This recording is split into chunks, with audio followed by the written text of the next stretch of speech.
Musicians Cooperative 1. Before the Supervisor. Written by Baek Minsuk. According to the jerk who phoned me after reading the culture sections of last week's newspapers and the culture report of today's news, believe it or not, knowledge has something planned. The jerk told me this in a subdued voice that seemed to request sympathy, the low whine of an animal that has lost desire for the other sex. Just as I thought, the jerk confided, even if I quit the job, things still turn out well there, of course. I miss the company, though. I'd like to return. At precisely that moment, I hung up. The jerk wanted sympathy from me because, believe it or not, knowledge managed to hold up fine after he had walked off his job. Brushing him off like that gave me a moment of elation. But I decided to go and see what was being planned by believe it or not knowledge. According to what he'd heard, some incredible bands hardly dreamed of even by us living in the capital area in 1996, are supposed to appear on stage. For example, even Sid Vicious. Who's he? He's long dead. His girlfriend was found stabbed to death in a hotel room in New York City, and Sid was arrested on suspicion of killing her. He was released on bail, but died of a heroin overdose sometime later. That was all 17 years ago. Died? I said. Right, the jerk confirmed, 17 years ago. To put the guy called Sid Vicious on stage, the Believe It or Not Musicians Cooperative, or M-Co-op as I'll call them from now on, borrowed some end-of-the-20th century cutting-edge equipment from Seoul-land in Gwacheon. With BBC broadcasting news material and a 16mm pirated documentary film, both from 17 years ago, the cutting-edge equipment for three-dimensional laser shows at the turn of the century with these three alone, the M-Co-op will perform the miracle of resurrecting a young man who died of a drug overdose at the party for his conditional release from prison. A supercomputer would take Sid from the old two-dimensional films, stand him up, clothe him in three-dimensional laser clothes with the possibility of 16,070,000 kinds of colors, and let him sing on stage. I'm a lazy sod. Amazing, I groaned, taken aback. Also, another guy clocking along in his car at 120 kilometers per hour with the radio blasting at highest volume was in a free-for-all discussion with his wife about his 15th mistress. The result of that free-for-all discussion came several minutes later. Neither of them could survive their crash at 120 kilometers an hour. That guy, Mark Bolan, will sing Crazy Bitch Donna on this 1996 stage. Donna was his wife. She was going to use her 10th lover to kill him. Eazy-E will sing Who Should I Fuck? Eazy-E died of AIDS a year ago, and the hospital got phone calls without pause from the young groupies he'd had sex with. Can you believe it? Cried the jerk in excitement. All of them together in one place. I couldn't get all that excited. I'd never met Sid something or Mark something or Easy something, but something really exciting was that the recently retired Soteji and boys would also be performing on stage. M-Co-op was devoting all its energy to them, getting and digitalizing pirated documentaries that had never been shown on television. They will become glittering laser lights and sing You in Fantasy. Yes, the generation after me won't talk about those four foolish rookies of Liverpool, the Beatles, or the wrinkled old Led Zeppelin. They'll talk about Soteji and boys. Deeply moved, I asked, Can I come along? Of course. Anyone, everyone. Just remember, the jerk said, delivering his message with the same heartfelt loyalty to the company as he'd had before quitting his job, that the Believe It or Not Knowledge M-Co-op is available to everyone, anytime. He paused, then repeated, Everyone, anytime. In addition to the countless stars who died or retired, a lot of young musicians belonging to M-Co-op will also perform. They are real, of course. They have heads that can crack and bleed if they tumble headfirst from the stage, and also heads full of tricks to charm and flatter the audience from start to finish. At any rate, I got the impression that M Co-op might be quite a disconcerting place. "That's not true," the pimp said, putting on airs. "The problem is here." He thumped his thick head. "Only fools take fright and feel uncomfortable at seeing our stage. Listen, when I saw a UFO and ran into the kitchen, my mom was crouched and washing her hair. I shouted, 'Mom, a plate is flying in the air!' What do you think she said?" "Well," I replied, "Mom said, 'Now that the damn bastard's in prison, nothing like that'll happen.'" "What do you mean?" I asked, taking my elbow off the work table where piano strings and hammerheads lay scattered around with other things. "My mom was talking about my dad. Dad was once put in prison, the big school near the West Gate, because he destroyed a butcher's machine for plucking chicken feathers. Dad eventually died of food poisoning in prison after fighting against the dictator General Park." "I can't understand," I complained. "You were talking about a UFO, weren't you?" "Mom, a plate is flying in the air?" "No," the pimp denied. "I was going to talk about why real punk or metal or grunge can't exist in Korea. Real punk and grunge should come from kids whose dad is in the pen and whose mom is a drunkard. From kids who have no time and money to learn and buy a guitar and who have no radio to hear Hendrix even once. Kids who will quickly sell it even if they own a guitar."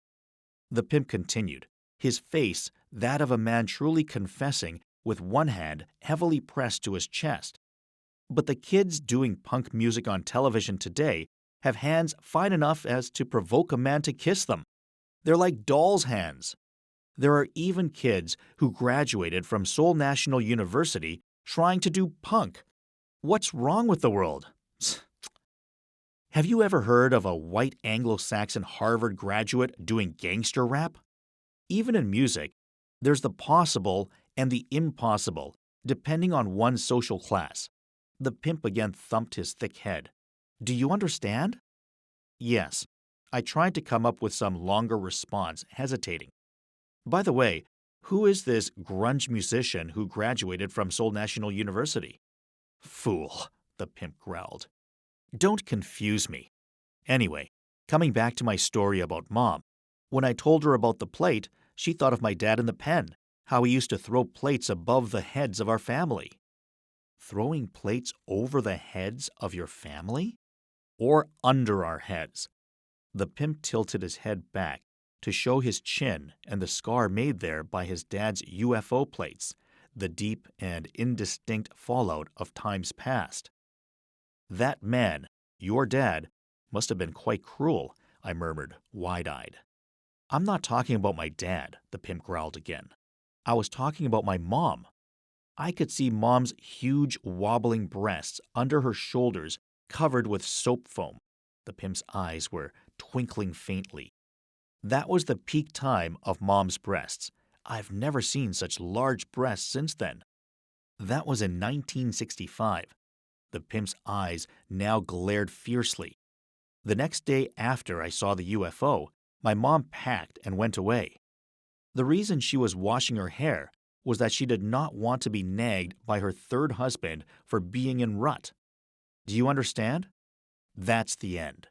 Would you follow me?" Having finished his story, the pimp got up and waddled his enormous obese body across the room. His voice recovered the solemn tone of a proper middle-aged man. The long instruction from the pimp was probably not meant to say that the people don't appreciate the true value of M Co-op's performance. Rather, the lesson had more to do with the audience losing discernment through growing accustomed to a cultural climate where the middle-class kids who had gotten private tutorials and studied hard for exams now rank amok playing the music of the poor classes. That in our rock scene, there was only campus rock disguised as punk rock and alternative rock. Of course, this was only if I had properly understood the gist of the conversation. The pimp took me to a place that welcomed visitors in darkness with semi-fabricated Bruno string instrument bodies imported from Sukadana and grazer strings imported from Rangoon, which were lying in cases that looked like coffins 4 dwarves arranged in a greedy undertaker's storage. Of course, in those coffins lay the gods of string instrumental music instead of human corpses, and beyond the coffins hung a pink curtain. The pimp stopped to stand in front of it. "You know more or less what's going on here, don't you?" I nodded, but when the pimp parted the artificial silk pink curtain, I had to flex my shoulders, feeling the onset of a tension headache. In the middle of the intimate stage, with good soundproofing, was placed a fluorescent yellow cushion, and a handsome naked boy was seducing the horny homosexuals around him by pretending to be shy. Approaching the handsome boy, however, was not simple, because a few nearly invisible thin high-voltage wires encircled him. Despite their desire to play with the boy, the homosexuals screamed not with pleasure, but just with pain at the repeated shocks, and they utterly failed to reach the boy. Their naked bodies were covered with red and black traces of repeated electric whiplash. I was surprised, because I had never seen so many hard-ons at once. I shook my head. Next room? The place the pimp took me next was where the gods of percussion were also lined up like the dead, and there was another stage in the back part hidden by a curtain, and much the same drama was being performed. On a fluorescent red cushion in the middle of the stage sat a beautiful girl, and naked middle-aged women were screaming all around her with desire, but getting electric shocks that kept them between hope and despair. I gasped with surprise because I had never seen so many naked middle-aged women at once. I had never guessed that the naked body of a middle-aged woman could be so lovely. "No, that's not quite it," I said from the bottom of my heart. I followed the pimp past several stages till he was a little annoyed and upset. "Why did you come here? You wouldn't want a stage where a son plays with a father, would you? That sort of thing belongs to an older generation. It was popular in the 1960s. "What are you talking about?" "A son kills his father and has sex with his mother," the pimp murmured, reminiscing. "It was the most popular stage performance after Freud's discoveries. But sons no longer know their fathers now, so how can they kill them? Playing with more than a dozen naked fathers in a room is the trend these days, then going out and driving to a suburb with a couple of the fathers they like." Nearly dumbfounded, I managed to cry out, "Not for me. I'm not like that." "Ah," the pimp then asked with an inquiring face. "You mean no sex?" "Probably not," I stepped back. "Why did you come to see me then?" Disappointment clouded his features. "Who am I? I'm a pimp, a go-between. Did you imagine there are only a few stages?" As instructed by the pimp, I climbed several flights of stairs until I reached an upper story with an empty space taking up half of the floor. In a far corner, temporary stages were being set up by teams of 2 or 3 from among the many men clad in uniforms stamped with the M Co-op logo. These men were loudly cursing each other. I approached a uniformed young man wearing a wide-brimmed hat and arm warmers. Fruitlessly trying to oversee the situation in the distance, the young man struggled to direct the men.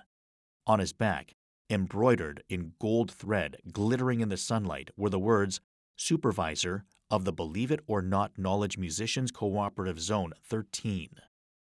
"The pimp sent me here," I said. "Is that so?" the young man snorted, then briefly explained, "Everybody comes here from the pimp." "Well, are you strong? The work here isn't difficult, but you have to have nerves. You hear them over there cursing each other? Only men who have the courage not to yield to any kind of vulgarity can succeed in this field. You have to push those vulgar men out. All right, how many curse words do you know? 101? 102? "I'm not for such things," I murmured. "All right, I'll teach you reality." The young man's face grew more serious. "The boys either go to the army or stay idle after graduation. The young girls As soon as they graduate, marry older men or play around with them. As for me, I'm trying to do something with my life. But it's almost like idling. Yeah, everyone idles. I didn't understand him at all. I didn't even know what I was supposed to understand. I just followed him to the work field and started carrying steel sheets, each of which weighed about 80 kilograms. And along with those burdens, powerful explosions of swear words, probably weighing 80 kilograms each, started pounding my ears. The men treated me like a fool, pointing out every little imperfection from the top of my head to the tip of my toe. Well, how could one carry 80-kilogram steel sheet with only a little finger? When I could endure no longer, I went to the young man who was sitting at the temporary kiosk chewing a donut. "Hey," I said, "I didn't come here to listen to men cursing at me." "I didn't force you to," the young man said, arrogance inflecting every word. Even the pimp of a pretty girl would quit if he doesn't like the job. He stopped talking and started chewing his donut again. Without knowing what to wait for, I sat down in the foldable chair in front of the kiosk and waited for something. Although constantly reminding myself I'd come to see the stars resurrected by laser beams, I became less certain. Time was ridiculing me, dragging the short, silent shadows of my tangled feet. I had become a fool by setting foot here in M Co-op. "Don't you ever get off work?" I asked. "Well," the young man glanced at the workplace empty of men off work. "Are you getting off work?" I asked again. The young man took off his arm warmers, his M Co-op uniform, and his broad-brimmed hat. Under the hat appeared a red rooster head, the trendiest style of the 1970s with its characteristic red-dyed hair. Weary in both body and mind, I groaned in surprise. The young man, however, took a moment to touch up his red rooster head, which stood up in the air. Sticking his nose into a small piece of paper, he sometimes murmured aloud and tried to make a face appreciative of the note. One phrase the young man read aloud was as follows: "Life is like a mysterious monster." "What's that?" I asked. The young man snorted to show annoyance at being interrupted in serious reading. "It's a stage announcement." "Stage what?" "Stage announcement." The young man shook the piece of paper the size of his palm before my nose. I nodded, restraining my boiling anger at being insulted. Time started to flow again. The young man, nodding his red rooster head front and back, read the note repeatedly and endlessly, at a speed no faster or slower than old women reading the Bible, their only book in their entire life, and I ran mad enduring the boredom in his presence. I constantly wiggled my toes. I finally spoke. "You know, the pimp earlier told me something about the year 1965. A UFO appeared in the sky, and on Earth his dad had food poisoning while fighting against President Park," I chuckled. "The man's dad was my grandfather," the young man murmured, his head down. "What?" "He died in that prison. His son is the pimp." "Ah, could you help me set up?" I was really starting to get a headache. According to the young man, the television broadcasting network EBS or KBS would come around 8 in the evening to film. "I'll be on TV," the young man with the chicken head said, looking quite self-satisfied. Think of it. How could one come into this position without a father's support? Even though I idled the whole day, I landed the job to give an opening speech. "My father is a patron in my life," the young man said, getting a roll of paper from backstage. Following his directions, I set up a foldable ladder at the middle of the wall backstage. Because the stage was only half set up, I had to hop around with the ladder on my shoulder, keeping an eye out for the open trap door. As the young man unrolled the paper and hung it on one side of the wall, I felt pain on my shoulder where the ladder rubbed the skin so hard that some peeled off. "I knew this would happen," I groaned. "I'm not cut out for this." The young man on the ladder snorted, but suddenly made a friendly face and said, "Life is like a mysterious monster by nature." When I was smoking on the top of the wall of the school toilet, the math teacher approached me and said, "We've had complaints from female teachers that a red-headed guy peeped into—" "And?" I asked. The young man continued, I said, Mister, I'll get down as soon as I finish smoking this one. Did you really say that? I asked, dumbfounded. Sure did. Not because I didn't want to waste the cigarette, but because the physics teacher had just entered the bathroom. She was the unofficial beauty queen in my school. And oh man, she wore no underpants and had garters under her skirt. The young man laughed outright like a pimp. Eventually, I was kicked out. Because you peeped at a teacher's naked butt? I asked in surprise. No, that was the day my dad beat my mom up at home. Mom packed and left the same day. I was so angry that I broke all the windows of the principal's office and took a dump on his desk. Why on the principal's desk? I asked, my voice low and guttural. Does everything have a reason? The young man asked. I hated the principal, but he wasn't the one I hated most. The principal also hated me, but I wasn't the one he hated most. Who did you hate most then? And who hated you most? I asked such an obvious question. Myself. I got such an obvious answer. It was me. That was in 1992, the young man added. Like father, like son, I added. The long tale of the chicken-headed young man's heroism might have made a good case study about how a foolish boy eventually recognized his life as a mysterious monster. A boy who could have become a good young man under the philosophy of education in this society, emphasizing that a good student obeys well. Only if he had any interest in such things, of course. Of course I'm interested, the young man said, putting the last pin in a corner of an enormous poster.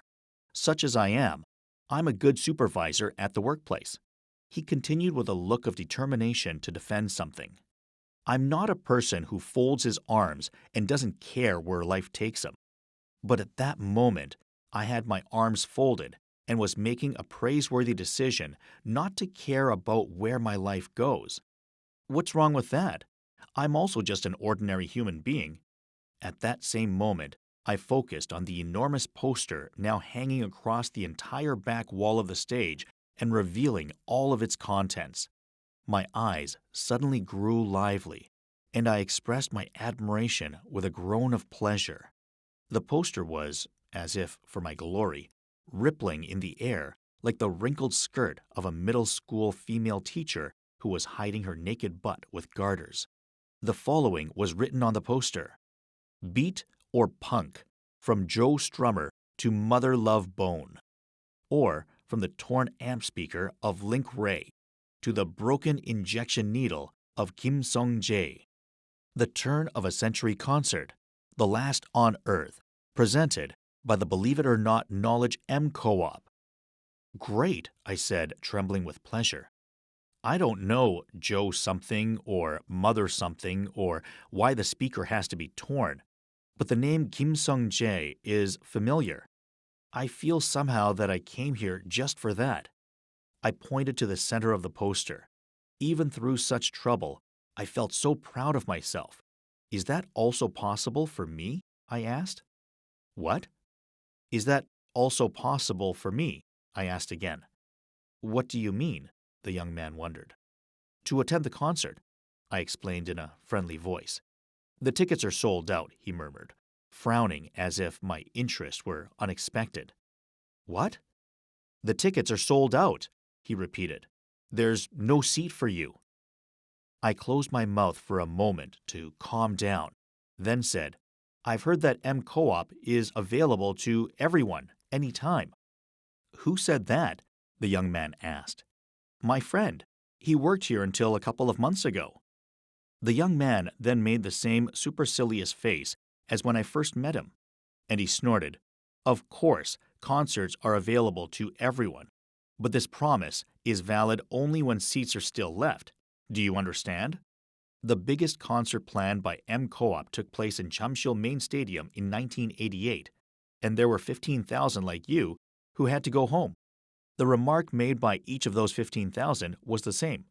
I heard that M Co-op is available to everyone anytime. The young man explained much of this with an unclear attitude as to whether he was trying to empathize or ridicule. In that moment, I was overwhelmed with a feeling that I had read this scene somewhere before. But where? Arms folded, I made an intense effort to dredge up my memories. I soon fell into deeper despair. The scene I had read was not a beautiful, pleasant one that makes people happy. It was probably a scene in a tragedy. Moreover, the only sentence that I could still recall with my bad memory was a totally groundless one. We are all eager for the law. I laughed to myself at that. I felt as if I had been caricatured at the feet of that damned chicken-headed young man. I'd become a laughingstock by that joyfully chattering damned chicken-headed guy. "Don't you have any scalpers' tickets?" I asked. "Of course there are some," the young man explained in a friendly manner. "But they were all sold out 2 days ago." Feeling desperate, I asked again. "But there must be some seats behind the columns, under the stage, or on top of the light tower, aren't there?" "No," the young man said with certainty. "If there were some still left, wouldn't I have told you? Even those tickets were all sold out. The performance this time is sure to be really amazing. This is the first time that without even 1 cubic centimeter left over, every seat was filled," he said, then added, "First time in the history of M Co-op." Suddenly recovering consciousness of myself, I stared at the young man with my sleepy eyes now open wide. I was regaining my fierce and fearsome fighting spirit, my personality as an arrogant questioner, and the cold heart of a thick-headed and opprobrious speaker who does not allow even a little sympathy. All lost some years ago. I was giving up the tolerance of embracing others, the good heart of a Samaritan who cannot pass by other people in misfortune, and the world of flexibility in kissing everybody, all of which I had been trained in. I was back to myself of some years earlier. I was becoming human again, and as I returned to being human, I uttered the most universal curse toward the chicken-headed guy. "Hey, you want to die?" The young man took a step back, now realizing that the person standing before him was no longer the one whom he had played with as he liked. "I don't like your head," I roared. "I don't like it at all. I'm sick of it." I reached in my pocket and took out a pack of cigarettes and a lighter. I selected a cigarette, put it in my mouth, and lit it. Holding the lighter with one hand, I grabbed the young man's red chicken head with the other hand and pulled him close. I whispered into his ear in the low, cruel voice of a cold man. "I'm sorry. I know this is a bad thing to do, but I really don't like your head." I then set the guy's red chicken head on fire as he screamed and screamed. That's how I became human again, a man with empathy, a good heart, and tolerance. I left the M Co-op humming for joy at the sight of his gorgeous red chicken head burning to black, and returning to where I'd left. I snickered for a while as I recalled both the gorgeous and the unpleasant things that had happened that day. Look, the chicken-headed young man had become a roasted chicken in the end. Trying to control the flame darting its tongue here and there to burn off his hair, the young man floundered with his arms, slapping to put out the fire, but all for naught. He wailed, "I told you, I can't do much even if you don't understand it. We can't even understand the world around us, so why should we always be the ones who have to show understanding? Why demand that of us? Why can't we become something like a mysterious monster?" The young man, then all of his hair now burnt off, returned to the wide-brimmed hat of the workplace. The broadcast kept its promise. The NBC News team shot all that. "I'll be on television," the young man had said. In the middle of a television screen, a chicken-headed young man was running, madly tearing at his hair in flames, burning away. Another young man stood, arms crossed, in the foreground of the screen in a dark corner, and he seemed to be laughing at his own comedy of youth. That was my first appearance on television. I was satisfied. The title of the feature appeared in small letters in the corner of the remaining part of the television screen. "Cultivated man in a time of cheap culture.